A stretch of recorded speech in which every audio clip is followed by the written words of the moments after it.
welcome back to Cityline. If you have watched this show for any length of time, you know how much I love Hilltop artists. There are so many reasons why I love Hilltop artists. I live a stone's throw away from them. I've been to their glass sales, it seems like forever. And this woman next to me is another reason why I am so in love with this organization. So please join me in welcoming Dr. Kimberly Keith. You are the amazing executive director of Hilltop Artists. Welcome back, my dear. Thank you so much for having me, Amanda. And you are equally wonderful. Well, thank you, my dear. Okay, before we get into all the nuts and bolts of what is up with Hilltop Artists, you have a new addition to your family. Will you show us who it is? I do. Remy, she's down here.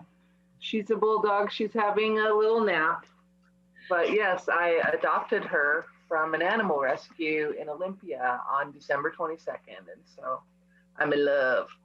Well, congratulations. So that answers part of the question about how you and your family are doing. But how are you and your Hilltop Artist family doing? We are doing really well, all things considered. I mean, as you can imagine, moving from doing a hands-on, very physical type of education to doing that approximation virtually has been really challenging. But I am so impressed with our teaching staff having rallied and created a new curriculum and a new way to engage our young people. It's very much like our daytime elective classes. It's very much a history of glass. And we started with the question, why Tacoma?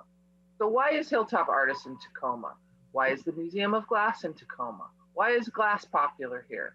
And so we looked into the history of how the studio glass movement started and what role Dale Chihuly played, and then how the supporters in Tacoma really wanted to have the Bridge of Glass and the Tacoma, the Museum of Glass, and then the collections that are at the Tacoma Art Museum.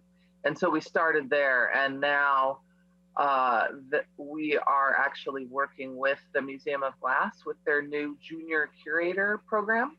So we're using that curriculum right now with our students, and we're asking them to write text labels as if they were curating an exhibition and doing lots of different things like that with the museum objects in their galleries. And, you know, fingers crossed, when museums are open again, we have taken our after school students down to the museum on Friday afternoons for that little 5-week window when museums were open.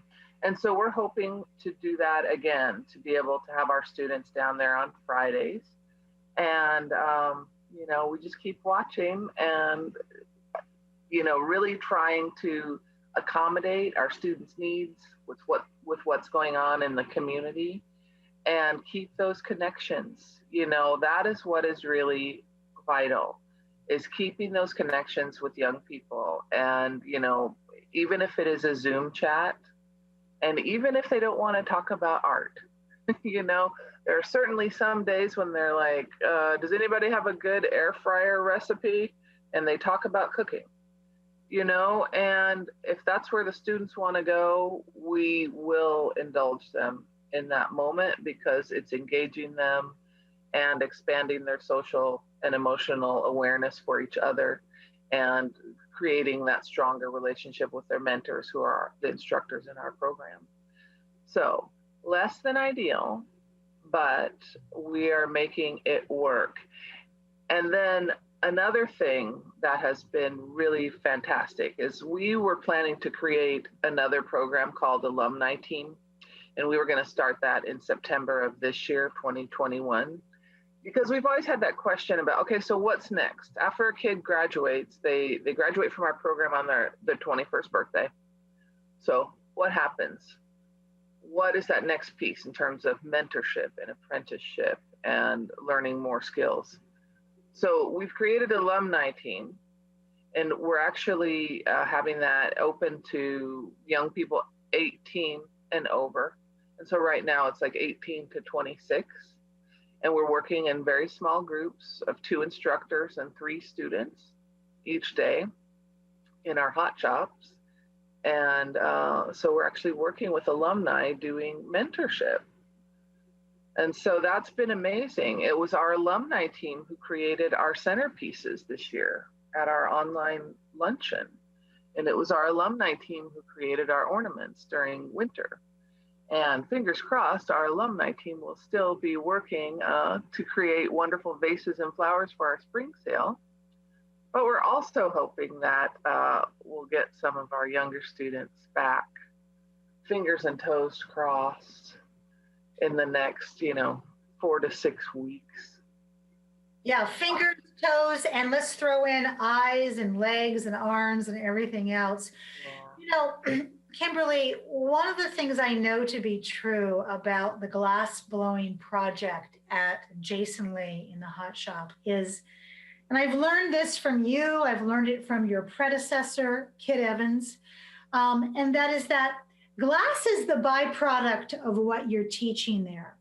You are teaching leadership skills, you are teaching character development, teamwork, courage, honesty, integrity, follow through, selflessness. I could go on forever in just a book of characteristics that glass blowing and working on beads and working on flame has taught your students. Mm-hmm. And you have just beautifully described how you have adapted during this pandemic. Am I to garner from that hot shop is quiet right now and everything has gone virtual? For the daytime students and for any students under 18, we are offering virtual programming. Okay. For the alumni students who are 18 and above, we are having 4-hour sessions with them. Okay. And so they are making items and they're there with 2 instructors during the day. And that's at Wilson and at Jason Lee. Wow. So, and how much more difficult it must be to socially distance and also blow glass. I have to out myself here. I'm a huge fan of the Netflix series Blown Away. Uh-huh. I actually binged it last night. I have one more episode to go to see who wins. In the first season, there was somebody who was from Tacoma on it. They work so closely. It is a choreographed dance with 2, if not 3 people on one item. How do you make that work with alumni? Okay, well, 2 things. Edgar Valentine from season 1 and Jason McDonald from season 2, both African-American, both Hilltop artist alumni. So I'll give that plug. Watch Blown Away. It's awesome. When we contemplated starting this program this year, or in 2020 rather than 2021, we very much developed safety protocols in conjunction with professionals that we work with at Glassy Baby and Pilchuck Glass School and Corning Museum of Art in New York. Lots of folks have been on that, how to make it safer, because it is glass blowing and it is team oriented. And so what do? Well, you come up with these really brilliant ideas, like the person that's the gaffer or the lead designer in the lead has a long tube going to the end of the blowpipe. So they're blowing their own work and they don't need a blower over there. But they do need somebody that's going to open the doors, and they do need an assistant that's going to get the piece and put it into the annealer. So when you have a job, that's what you do all day. If you're the person that's gathering from the furnace and opening the glory hole doors, that's what you do for that day. So only the one person touches the handle on the furnace. We have double masking. We bleach down the studio twice a day. We have one of those big sprayer things. When we can social distance, of course we do, but those 3 or 4 people are together around that bench and taking all sorts of safety precautions. You sign in, you get your temperature taken, we take phone numbers for contact tracing, we do Greg Piercy, our operations manager, has made with Jason and Tony a big 20-page manual of stuff that we need to do all day, every day. And so, yeah, we're making it happen. It hasn't been easy, but it's been really refreshing to get that support from other organizations and other professional glass making businesses, and to have people who are making special tools send them to Hilltop artists and be like, okay, I just made this tool, and why don't you try it and see what that's like? Because of course everybody tried every kind of mouthpiece and this, that, and the other thing in the beginning to make things safe. And it's like some things work better than others. And then, you weed through them and then you find what works for you and your organization. And I think it's been truly amazing. Everybody pitching in and everybody really sticking to this really strict code. And so it's like, I was joking last week. It's like, I can't even go over and see Tony and the youth over at Wilson because I'm not in their work bubble. And so it's just like, okay, well, know that I'm thinking about you and take yourselves out to lunch today. So since I can't do that for you, okay? Kimberly, there is such an inherent analogy here with glass and the way that your team and you have been so nimble. Glass in itself is so strong and so flexible, but at any given moment, that glass can shatter. And what amazes me is that once that piece goes down, I have watched artists that just go, and then they get back up in a millisecond and they go right back at it. And I would love to have that ability to watch works of art, things that I have deemed worth my time, that I have put a tremendous amount of effort into, shatter in front of me, and then go, oh, well, and go back and do it better within a minute. That just blows me away. So based upon that analysis and that premise, tell us about Monkey Shines this year. Because Monkey Shines gets better and better every year. It does. And this year, Monkey Shines is so important. And for folks that don't know, we're in the 18th year of Monkey Shines in Tacoma, which is a project that was started by a couple of glass makers in Tacoma 18 years ago. Miss Monkey is still leading the charge of this, looking at the lunar cycle, and then each year making pieces of glass like this one from last year, which is or a couple years ago. This is a dog that represent the lunar cycle, and then putting these out in the community for people to find. And so this year it's the year of the ox, and we are one of many studios that helps Miss Monkey. We are Miss Monkey's minions. And so we help to create these Monkey Shines, and there's medallions like this, or there's floats, or there's lots of different things that are Monkey Shines. And so on this year, it's Friday the 12th of February is Lunar New Year. And so that would be a good day to start looking for Monkey Shines in your community. And if you're interested in helping to support Monkey Shines, I know that Miss Monkey has a GoFundMe this year where she is taking donations. And it's the Monkey Shines Project Year of the Ox is the GoFundMe.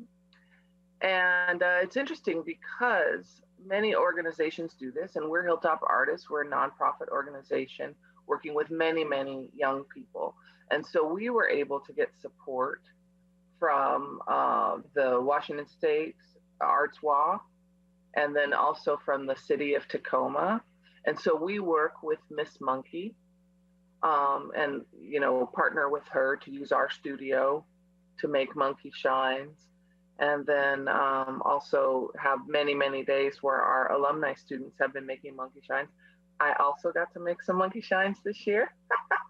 I mean, I didn't like gather the glass out of the furnace or anything, but they let me use the stamp to stamp the monkey shines. And so I felt very, very special to be able to do that.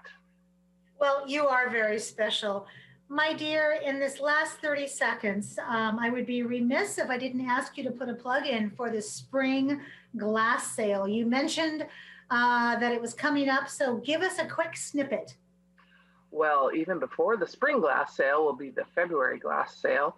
So think about your Valentine's and look at our online page between February 5th and 12th, I believe, for those sale items. And then our spring sale is always the Saturday before Mother's Day in May.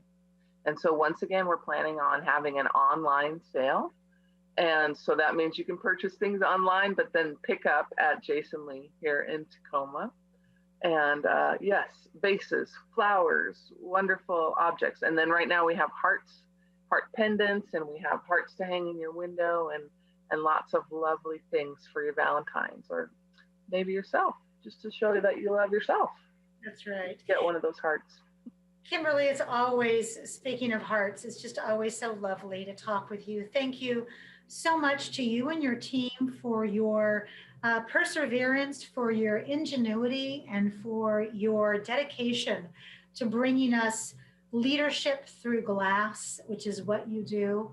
And much love to you and to your mom and to Remy. And I want to have you back on sooner than later, okay? Thank you very much, very, very much. It's always a pleasure to be here and be with you. My privilege. All right, my dears, we have much more to come on Cityline. We're going to take a quick break. We'll be right back. Don't go away.